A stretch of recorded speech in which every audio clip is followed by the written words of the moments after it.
Aloha! I'm Madame Donut, and I own Donut Dynamite with my husband. We we live and work here on Maui. We opened our store about 7 months ago in the town of Wailuku. And so far, it's going quite well. It's been really amazing how people have come to find us, and people keep coming in, so we keep making donuts. Many years later, I became a pastry chef. Somehow, I would always sneak in a donut on the pastry menu in every place that I worked at. I always thought it was fun. I always thought donuts I can speak through donuts. Like, I express myself through donuts. I think donuts are very humble, and also they're the underdog of the pastry world. And I found it to be challenging, changing people's minds about donuts. Because when I tell people I wanted to make donuts, they're like, really? You're a CIA educated pastry chef, you want to make donuts for a living?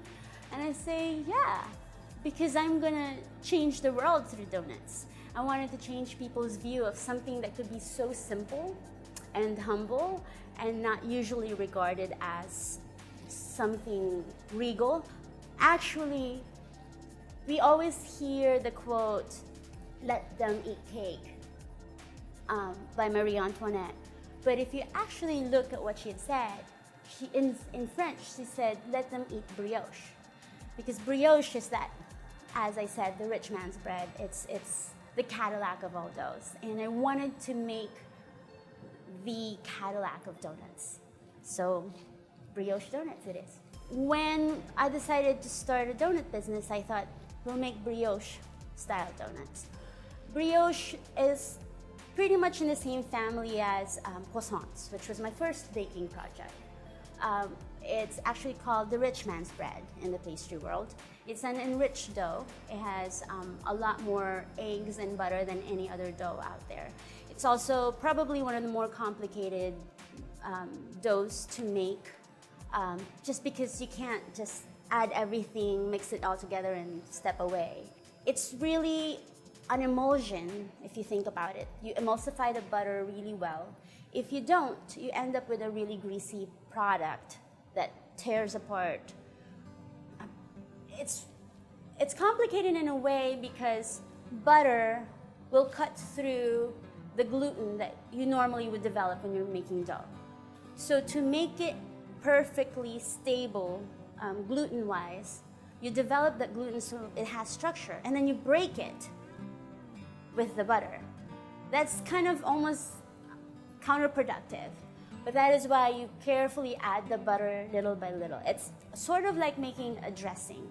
Whenever people tell me, oh, you guys are doing so well, I always say yes, but it's a whole lot of work to be in this type of donut business. Again, the choice of dough that we make makes everything more complicated, and of course, making all the components by hand also makes the workload so much harder and tedious. A typical work day, every day I make dough.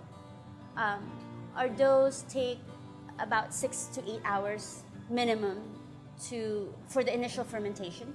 So I mix the dough and then basically let it sit in the refrigerator in a cool room for about 6 to 8 hours to let the butter set. Meanwhile, while that's going on, we have all sorts of other projects like the toppings and such. We make all the glazes in-house. If we use some type of a fruit glaze, we use real fruit. So that may mean we're obviously doing the washing, the cleaning, the preparation of the fruit.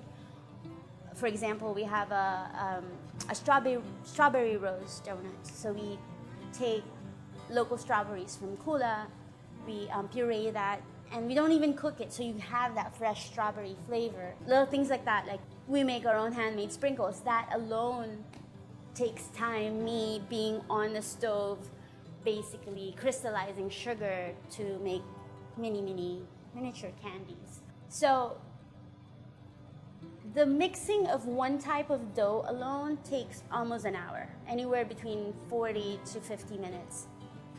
Just one dough. We have over 20 different kinds of brioche dough, for example, we have our donut called Heartbeat Red Velvet. So it's based on the red velvet, but every time I'd made red velvet, whether it be a cupcake or a donut, you have to put so much food coloring to make it red. So I thought, why not use beets, red beets? So I puree the red beets, roasted red beets, and you get that red coloring naturally. And also beets are already sweet and have that earthy flavor that goes really well with chocolate, which is the base of a red velvet dough. So it's a chocolate dough with beets. So our workday usually starts somewhere around anywhere between 10 p.m. to midnight, depending on the day of the week. On the weekends, we obviously start as early as 10. And then my husband usually rolls the dough. I would have made the brioche dough at least a day in advance. So that the dough has been rested by the time my husband rolls the dough, around 10 or 11 p.m.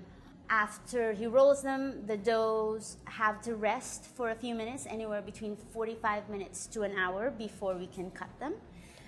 We cut them, we proof them, we fry them, we cool them, we glaze them. By the time all of these are done, usually it would be around 5 o'clock in the morning when we box our donuts to deliver to our accounts in the hotels and other coffee shops locally. And then we finish more donuts for the store. We open our donut shop at 7 a.m.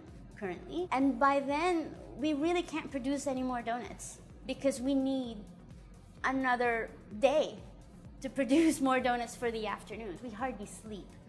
And then people ask me, how do you keep track of everything? I was like, I don't sleep because I actually love doing what I do. I could simplify it. We can make just one variety of dough and just change the toppings. But no, we don't stop there. We want the dough itself to have a lot of character, a lot of flavor, a lot of integrity, and different. And in this case, I think the difference is what makes us the go-to for what donuts should be. We're creating donuts like nobody's ever had. And I feel really, really confident that that's the reality. But people come in here and they get so excited and just look at me like, oh my God, thank you so much for doing what you do.